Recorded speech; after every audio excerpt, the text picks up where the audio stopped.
Halo,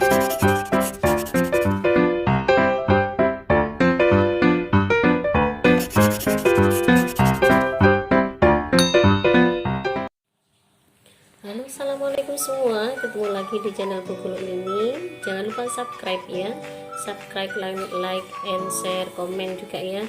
Kali ini kita akan belajar tentang pembelajaran tematik tema 7 tentang peristiwa dalam kehidupan untuk kelas 5 SD.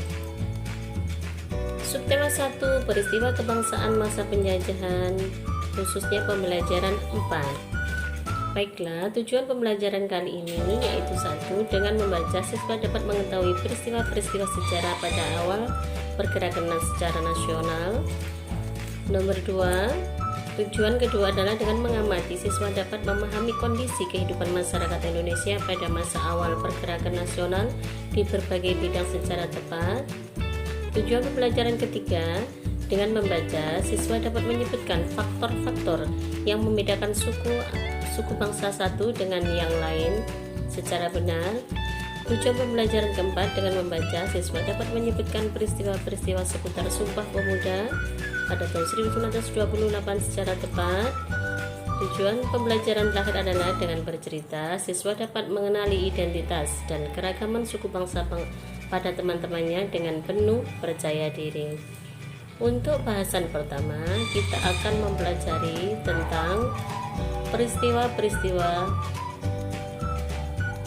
dalam rangka melawan penjajah kolonial di awal kebangkitan nasional. Berbagai perlawanan terhadap penjajah terus mengalami kegagalan karena perlawanan masih bersifat kedaerahan. Kemudian lahir sistem perjuangan baru yang dikenal dengan kebangkitan nasional.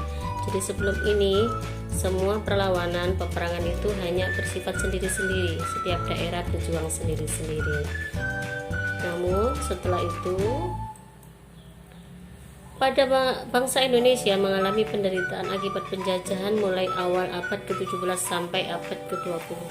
Jadi kurang lebih 350 tahun, 3 abad ya, 3,5 abad. Pada masa penjajahan, bangsa Indonesia telah berusaha sekuat tenaga untuk mengusir penjajah dan bercita-cita menjadi bangsa yang merdeka, bebas dari penjajahan.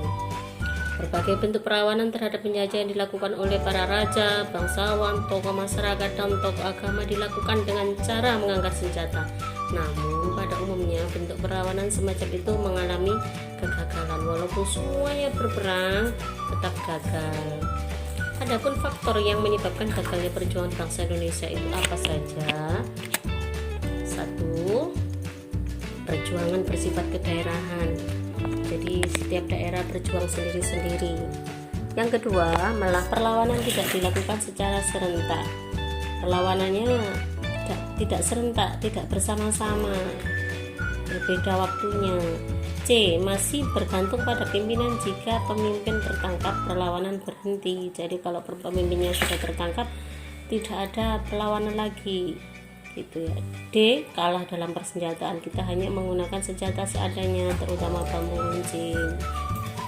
E. Belanda menerapkan politik adu domba atau divide and conquer. Jadi kita diadu domba dengan bangsa sendiri supaya tidak bersatu. Selanjutnya, berdasarkan pengalaman tersebut, kaum terpelajar ingin berjuang dengan cara yang lebih modern, yaitu menggunakan kekuatan organisasi. Maka lahirlah organisasi-organisasi tersebut, menandai lahirnya masa pergerakan nasional. Jadi pergerakan secara menyeluruh suatu bangsa, tidak kedaerahan, tidak sendiri-sendiri ya. Selanjutnya, ini adalah pembagian tiga masa pergerakan di Indonesia. Pergerakan yang pertama adalah 1. Masa awal pergerakan nasional. Yang kedua, masa awal radikal. Yang ketiga adalah masa moderat. Moderat itu modern gitu ya. Kita bahas satu persatu ya. Masa awal pergerakan nasional tahun 1900-an, sekitar segitu ya. Apa saja? Nah, pada awal masa pergerakan nasional ini adalah Bapak Dr. Sutomo, Dr. Sutomo. Pada hari Minggu tanggal 20 Mei 1908, Pak Sutomo ini beserta kawan-kawannya berkumpul di Jakarta. Mereka sepakat mendirikan organisasi Budi Utomo, yang berarti Budi Utomo itu artinya usaha yang mulia.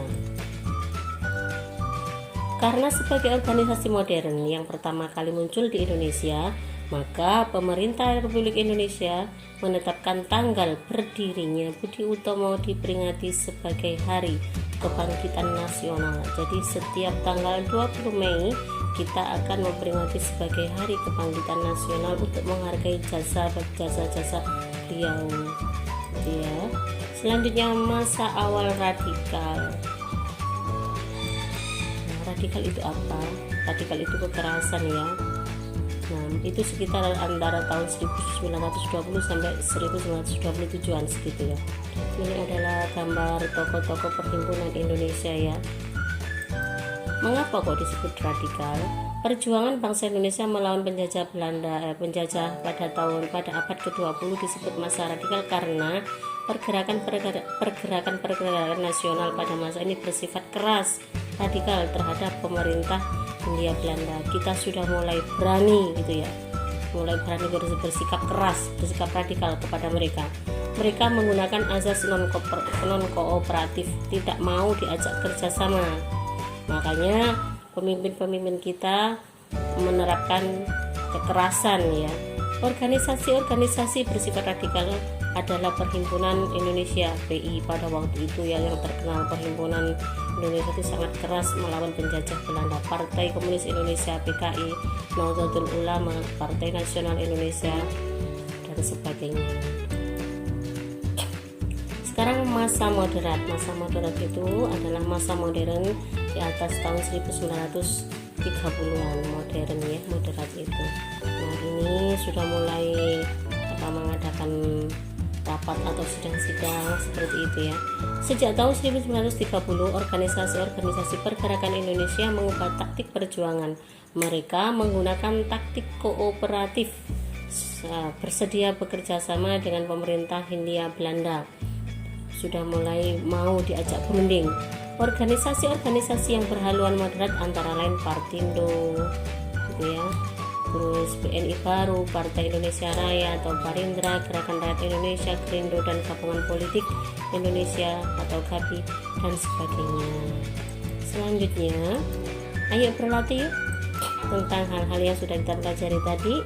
1. Mengapa berbagai bentuk perlawanan terhadap Belanda sering mengalami kegagalan tadi? Ya, perjuangannya bersifat kedaerahan, perlawanan tidak dilakukan secara serentak, dan sebagainya. 2. Bagaimana sikap dan strategi perlawanan terhadap Belanda dilakukan oleh kaum golongan muda pelajar? Kaum terpelajar ingin berjuang dengan cara yang lebih modern, yaitu menggunakan kekuatan organisasi. 3. Peristiwa apa yang menandai lahirnya masa pergerakan nasional? Berdirinya organisasi Budi Utomo pada tahun 1908 ya. Kita lanjutkan ya, masih belajar, kita mengingat kembali yang kita pelajari tadi. Yuk menulis yuk. Ini siapa tadi namanya? Ya betul, Dr. Sutomo. Terus asal dari mana? Nganjuk, Jawa Timur. Untuk perjuangannya adalah perjuangan melalui organisasi modern dan menjadi pelopor berdirinya Budi Utomo. Sekarang berdiskusi ya. Nah, faktor yang memicu munculnya rasa kebangsaan Indonesia itu apa?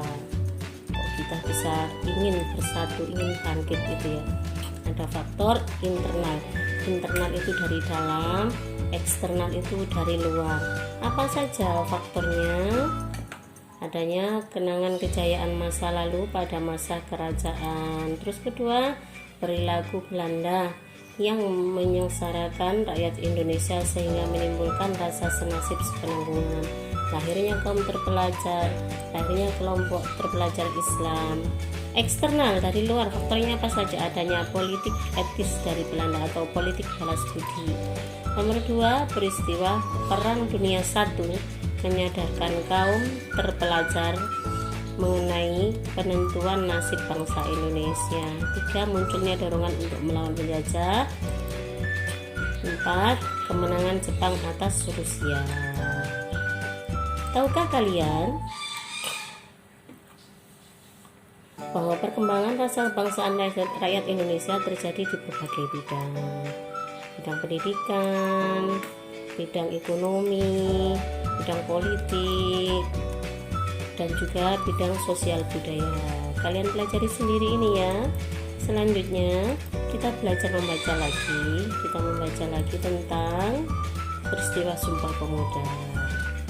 Nah, ini adalah kelanjutan dari pergerakan nasional, kebangkitan nasional tadi ya. Pada tahun 1928 diadakan Sumpah Pemuda ya. Selama zaman penjajahan Belanda, Kongres Pemuda Indonesia diselenggarakan 3 kali. Ada Kongres Pemuda 1, Kongres Pemuda 2, dan Kongres Pemuda 3. Nah, namun yang menghasilkan ikrar atau Sumpah Pemuda itu adalah Kongres Pemuda 2 gitu ya. Kalian pelajari sendiri ya. Nah, ini adalah ikrar Sumpah Pemuda. Kami putra dan putri Indonesia. Ini adalah ikrar Sumpah Pemuda.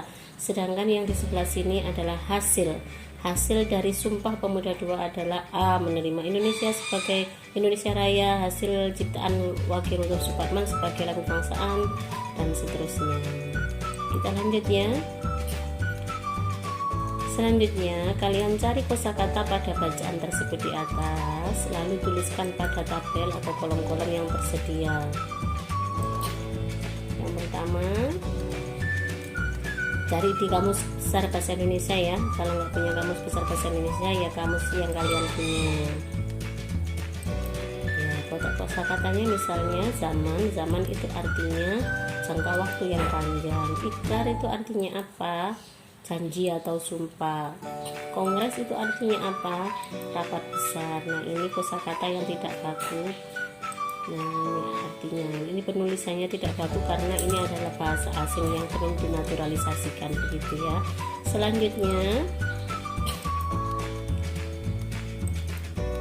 kita belajar lagi tentang hal-hal yang kita pelajari pada kegiatan belajar tentang Sumpah Pemuda ya. Kapan Kongres Pemuda dilaksanakan? Ini adalah gambar pada saat itu tahun 1928 ya. Tanggal 28 Oktober 1928. Di mana Kongres selanjutnya? Siapakah peserta Kongres? Pesertanya ya. Terus selanjutnya di mana diadakan Kongres Pemuda dilaksanakan? Kongres Pemuda 2 dilaksanakan di Jakarta pada tanggal 27 sampai 28 Oktober ya. Pertama dan berpusat di Jalan Kramat Raya 106. Apakah hasil kongresnya? Kongres Pemuda 1 menghasilkan persiapan Kongres Pemuda 2. Selanjutnya, karena tidak muat tadi ya, saya taruh di sini hasil Kongres Pemuda 2-nya adalah ini: menerima lagu Indonesia Raya sebagai ciptaan W.R. Supratman sebagai lagu kebangsaan, menerima Sang Merah Putih sebagai bendera Indonesia, semua organisasi pemuda dilebur menjadi satu dengan nama Indonesia Muda, dan diikrarkannya Sumpah Pemuda. Ini adalah isi Sumpah Pemudanya, ikrarnya ya.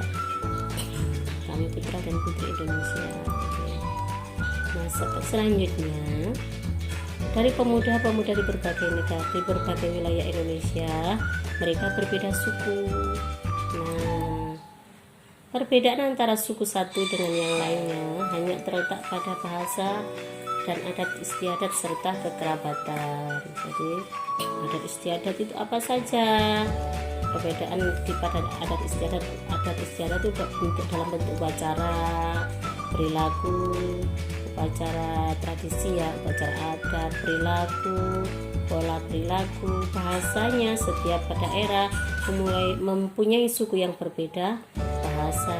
Sistem kekerabatan maksudnya adalah merupakan sistem keturunan yang dianut oleh suku bangsa tertentu berdasarkan garis ayah, ibu, atau kedua-duanya. Selanjutnya kita mencoba yuk. Nah, unsur pembeda suku bangsa tadi ada 3 ya, apa saja? Adat istiadat, terus apalagi bahasa daerah, terus sistem kerabatan. Nah, ini ayo berkreasi, kalian buat di rumah ya. Lakukan wawancara untuk mengetahui keragaman yang ada di lingkungan tempat tinggalmu. Jadi kalian cari tetanggamu, kerabatmu di lingkungan 1 RT saja. Terus kumpulkan datanya tentang suku bangsa yang ada di sekitarmu. Sebelum melakukan wawancara, buatlah persiapan menentukan narasumber. Narasumbernya siapa saja, orang tua misalnya. Siapa lagi, Pak D atau tetangga begitu ya, Pak Lurah atau Pak Kades dan sebagainya. Selanjutnya, nah, menyusun daftar pertanyaan supaya nanti tidak bingung. Jadi kalian siapkan pertanyaan yang mau kalian tanyakan apa, tulis di sini ya. Setelah itu kalian isikan pada tabel atau kolom-kolom hasil laporan wawancara. Gitu, terima kasih, semoga bermanfaat ya. Mohon maaf selalu cepat ya karena durasinya biar tidak terlalu lama gitu. Mudah-mudahan bermanfaat. Mohon maaf atas segala kekurangan. Berpantun ria dulu yuk. Buah selasi enak dimakan, tumbuh subur dekat jerami. Terima kasih kami ucapkan telah menonton video kami. Buah semangka dibawa papa sengaja beli untuk mami. Atas segala salah dan lupa kiranya sudi maafkan kami. Terima kasih, sampai ketemu lagi di video saya. Jangan lupa subscribe ya, subscribe, like, dan komen. Terima kasih. Assalamualaikum warahmatullahi wabarakatuh.